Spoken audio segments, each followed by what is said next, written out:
is Jenny Theolin. I am a curator part-time, and this is my second large group show, but all in the name of Battersea Dogs and Cats Home.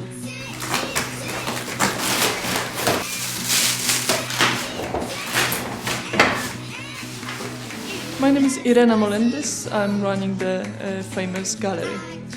Jenny came to see me probably, it will be more than half a year ago, and asked if we would be interested in her project. I never heard about LOLCats before. It sounded exciting.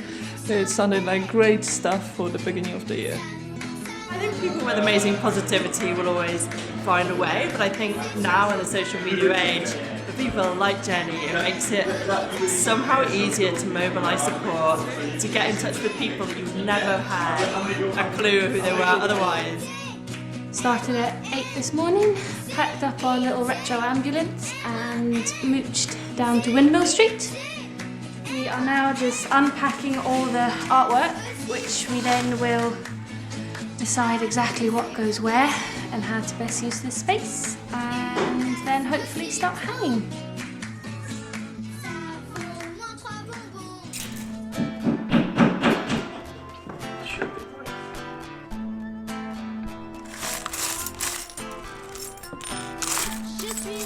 The artists themselves have written a little spiel about each piece, which is quite nice because it gives it a bit more of a personal touch. I thought, wouldn't it be fantastic to take this internet-based piece of communication and turn it into an exhibition, into a physical space? So I sent a tweet out, sort of jokingly saying, "Hey, anybody fancy doing a LOLCat?" And lo and behold, they all pounced on it. It's really interesting and actually something that I've never really seen before, and it's created so many different pieces of artwork. When sort of that door opened in front of me, I realised what a global phenomenon this is. It's a great fun, and you can't say no to Jenny. She came all full of bubble and sparkle, and she had it all probably planned in her head already, so it just had shape to start with. So you have a whole group of artists, and like I say, 40 plus people who are putting amazing amount of time and effort into all this stuff, and the only thing I can really promise them is this will be great, just trust me. I am just sending an email back to Fox News, who wants to do a little slideshow, so I'm sending them some behind the scenes Instagram pictures, and apart from that, just waiting for people to come.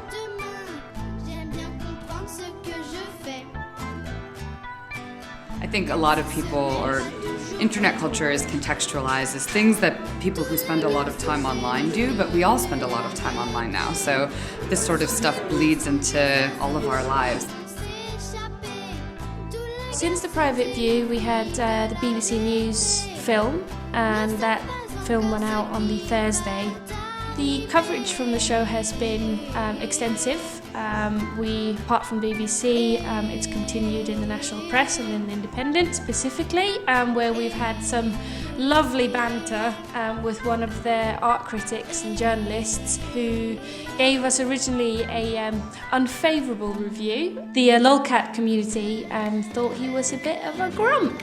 So they started sending me a plethora of memes, basically having Mr. Tom Peck as Grumpy Cat. Alex Piercy's monorail cat has been the most popular one. I think it sold out within the first week of the show opening.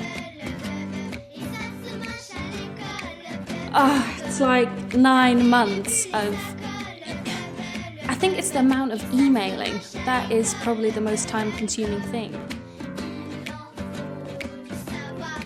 Fortunately, I've had a whole group of people who've helped me, volunteers. We had Andy, who drove down from Yorkshire in his ambulance. We had Jolanta and Phoebe, who were volunteers at the Private View. We also had James Oconnell, who designed our website. People have seen the interest in this as pop art. If it had been any other cat concept that didn't have that link, I don't think it would have been as popular.